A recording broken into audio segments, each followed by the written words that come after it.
Anita Berg had no idea about her husband's double life. I realized something was wrong that same day when I couldn't get hold of him. He said that he was going to do one more errand for the Norwegian military intelligence in Moscow. 2 weeks later, he disappeared. Now others in this border town have claimed agents tried to recruit them too. How many times did the Norwegian intelligence agency approach you? Maybe close to 10 times. The story has shaken a community proud of its friendship with Russia. Now Kirkenes is known as Norway's spy town. Anita Berg is battling to put a brave face on things, but she's devastated. In northern Norway, she tells me how in December 2017 she saw her husband off to Moscow to meet friends. Then he vanished. 3 frantic days later, she learned he'd been arrested as a spy. In a Moscow court, Frode Berg eventually confessed that he'd been working as a courier for Norwegian military intelligence. He's been sentenced to 14 years. The ones I'm truly angry at are Norwegian intelligence. They should have taken one of their own. But they took him, and they've broken him, and also broken a whole family. Frode Berg was employed by this border commission in Kirkenes for many years, and he was a frequent traveller to Russia. It started in 1970. It was after he retired, though, that he agreed to deliver envelopes of cash and instructions to a Russian source for Norwegian intelligence. It seems they wanted data on Russia's atomic submarines. Frode Berg did confide in one person. Trina tells me that she knew of secret calls and meetings in Oslo, and that her friend felt under pressure to be a patriot.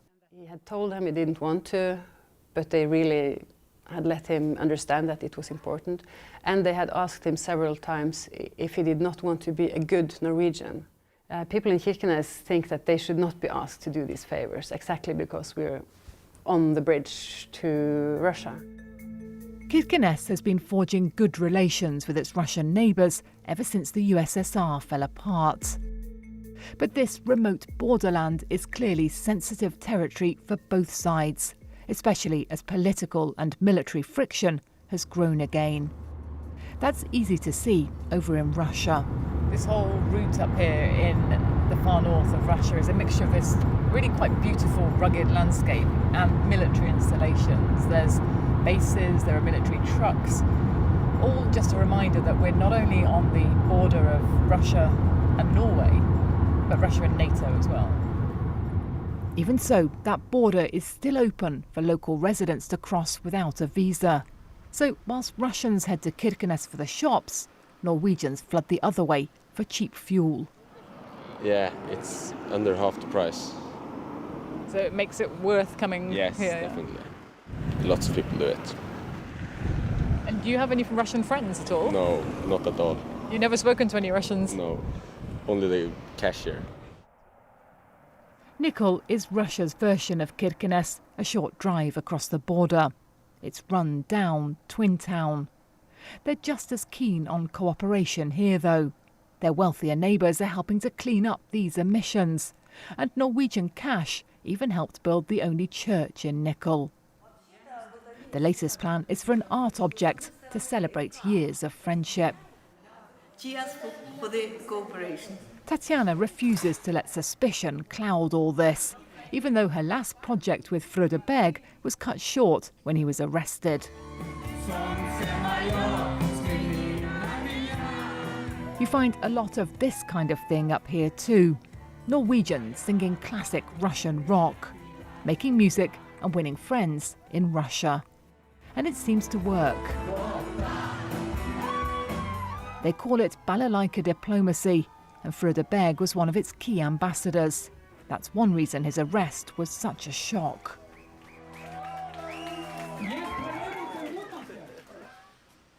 Next morning, when the Norwegians head back across the border, they've got a Russian reggae band on board.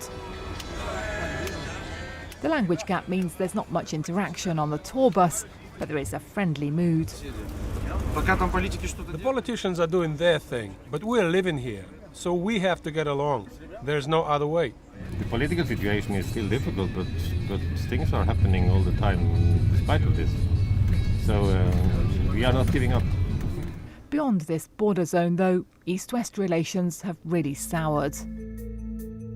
Back in Kirkenes, there are fears that pressure on their way of doing things is rising. This place is weird. It's nearly the middle of the night and it's still light here, like daytime. And it's a really small community too, a tiny town. It's hard to imagine how anyone kept such big secrets here. And yet there was a really murky spy drama right here in Kirkenes. All sorts of things have since come to light in this eerie land of the midnight sun. Other civilians who say they were approached to spy in Russia, as in Oslo, concerns about an increasingly aggressive neighbour grew. Of information. Businessman Atle Berg believes that's why he was detained in Russia and accused of spying. He tells me Russia's FSB knew that Norwegian intelligence had tried to recruit him, just like Frode Berg. They came to my home place several times and tried to engage me. But I denied. I said no. And I said again and again and again the same. What did they say they wanted? They were not so precise. Just information, what has happened, what do you see, blah, blah, blah. Norway's intelligence agency didn't want to comment to me on any of this. The cultural diplomacy hasn't stopped. And in Kirkenes, it's concert time at the Ritz. The Russians turn to impress now with what they call the northernmost reggae in the world. Artists in the Arctic trying to drown out the hostility of their capitals. I've never been there. I don't know anything about Russia. But from now on, I like the music. Norway's government says only that it wants to see Frode Berg return home here. It won't comment on the talks underway for that. And caught in the middle of it all is Frode Berg's family. Anita describes a life on hold, waiting for rare calls from a Russian prison. It's tough, it's exhausting, and it doesn't get easier. You just get more and more exhausted. What do you want them to do? Everything. The government should do everything they can, and they should do it fast. Her great hope now is that Russia's president will pardon her husband, perhaps agree to a prisoner swap. Her great fear that any political deal in this climate will be painfully slow. Sarah Rainsford, BBC News, Kirkenes.